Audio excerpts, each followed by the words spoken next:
What up people, how's it going? This is Bharat here. Welcome back to yet another video. So this video probably around I think 4 weeks ago that I released, talking about why Flutter is not that good. I was talking about the mere specifications of what are the disadvantages of Flutter and what are the advantages of Flutter, and I compared those two. Well, a lot of you guys had a lot of other reasons. You had nasty things to say in the comment section.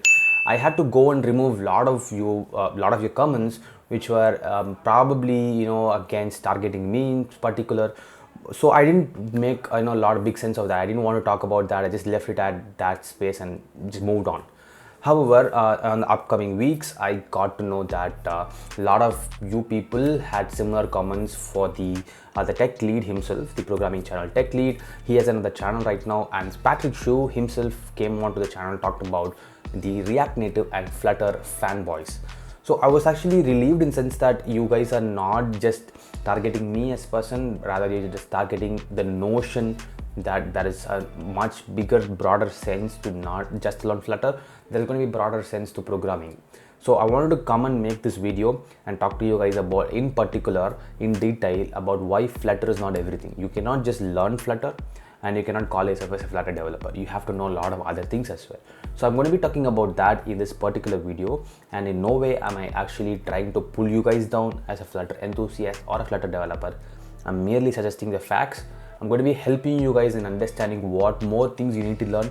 You cannot just learn the Flutter toolkit in just say 20 days, 30 days, and you cannot call yourself a Flutter developer. So I'm going to be helping you guys out in this video. So make sure you watch it till the end. Don't do it like the previous video. Just don't watch the first 2 minutes and start commenting hate in the comment section. Make sure you watch it till the end. I've got a lot of important things to talk about as well. Time to start this video. Alright, so jumping in the first one almost instantly, I'm going to be talking about what is Flutter and why you have to know more than Flutter. So the first thing with Flutter is it's a simple toolkit. It has a 4-week release, 4-quarter release cadence in a year. So it's going to be 4 different releases because it's going to be released by the Google itself. The Google itself has a lot of different products that it's using, Gmail being one, YouTube being one. It has a lot of different products. Now, if you're going to consider that, say for example, the Flutter toolkit being used in YouTube, you would be amazed to see that the Google developers themselves wouldn't recommend that. The primary reason being that the Flutter itself is actually helping the developers create a UI faster. But if you go and talk to developers who are working in terms of like say 100 million scalable users per month app like YouTube, or say maybe more than that with Gmail, you understand that they don't want you to say scale something for the developer. Rather, they want to do something very, very fast. They want to scale stuff for the customer first. So that means that you are actually going to be shot down everywhere you go to, and it's going to be like you have to know Flutter. It's just the basic, like say if you want to understand the basic grammar, that's what Flutter is going to do. You have to have the most basic and also the strong idea about native programming languages, which is going to be very, very helpful for you. So if you have learned Flutter and you think this is where I am, I'm going to be developing 100 million apps right now and I'm going to release it to Google Play, the chances are that maybe 1 out of 100 might hit and you might make good money. But on the other hand, if you're looking to have a stable developer job, you are actually going to be faced with a lot of criticism. The primary reason being that Flutter is just a very simple toolkit. If you're going to learn Dart, maybe it will add value. If you're not going to learn Dart and just going to call yourself as a Flutter developer and go look for jobs, you're going to be shot down or you're going to be criticized for not knowing more than Flutter. So my recommendation would be to start learning any one of the native programming languages. Meaning, if you're going to pick Android, I highly recommend you guys to start learning Kotlin or Android. If you're going to be picking up iOS as your main stream of development, recommend learning Swift or Objective-C. So either of these are actually going to be helping you guys make sure your resume is stronger and not just be a Flutter fanboy. Stop being a 12-year-old. Probably the lot of you people who had commented in the previous video, I could sense from your comments that you were either 12-year-olds or you had no brain. Because the primary intention for that video was to discuss why Flutter is not going to be able to scale in terms of a native programming language. So my point is that if you want to be a 12-year-old and you want to act like a 12-year-old, go ahead, comment on the same in this video as well. If you don't want to, I would highly recommend you guys to start thinking about what are the other dimensions you can think. Flutter is just for UI. What about the backend? What about say machine learning? What about Bitcoin technology? You want to learn blockchain, go ahead and learn blockchain. What about all of these? What you actually are learning is a technology and not just a simple programming language or a toolkit. So that means that you're going away from just the construct of a syntax and learning a technology itself. That knowledge is going to be the biggest, say for example, it's going to be the biggest money maker for you. If you are like me, I was going crazy around learning different programming languages like I wanted to. I started with Java in the first, C++, then Java came. I wanted to learn Node.js, I did learn Node.js, and I started with Python, I started with Dart. I also jumped back and forth between other programming languages like Rust and Golang. All of these, I wanted to learn all of these in just 1 year, which actually made me realize that I was not learning, say for example, a programming language. There was no point in learning this many programming languages if I don't know what to do with them. So that means that I wanted to learn different technologies, which I started with starting server-side technology. So I started understanding what does a single server do, or what does scaling do, or what do you mean by data distribution. So all of these are technologies that you learn, and your language is going to be a mere helpful component to make sure that your understanding of the technology is being implemented. So that's what you have to concentrate on. Flutter is going to help you with UI.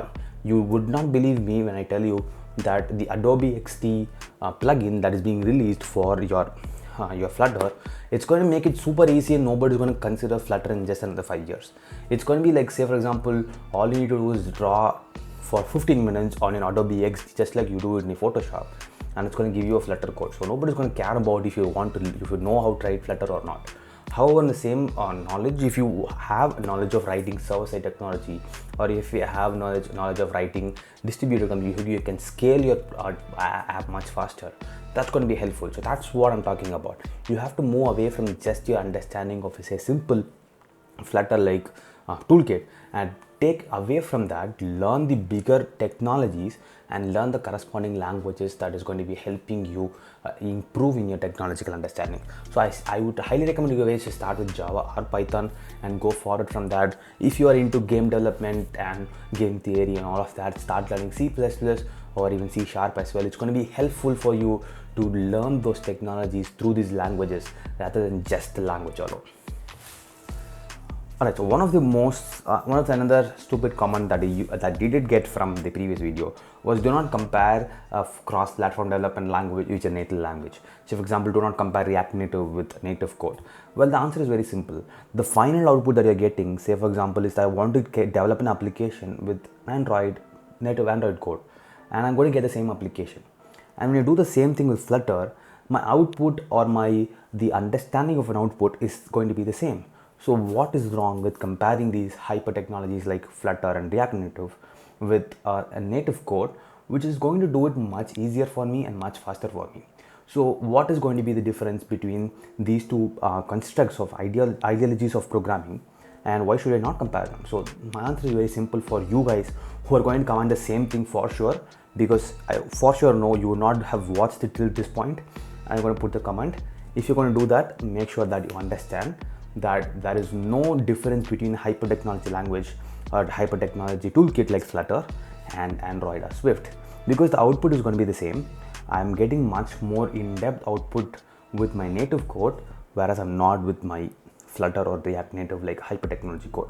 So even though it is going to be giving this maybe I would say a false impression that one code base is doing it, because you for sure know, if you have developed with Flutter, you cannot do it with just one code base. You have to write some native code for Android and some native code for iOS to make sure that you are making it work.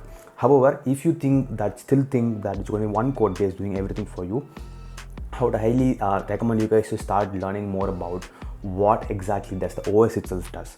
So Android has a different kernel while your iOS has a different kernel. So how do these different languages help you in making sure that this kernel level abstraction is being done is what is the main need for a native level programming language.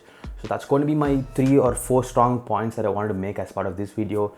Again, it's in no way going to be talking about why you shouldn't learn Flutter or React Native. You should definitely know it. It's just like a toolkit which is going to become obsolete in another 2 years of time.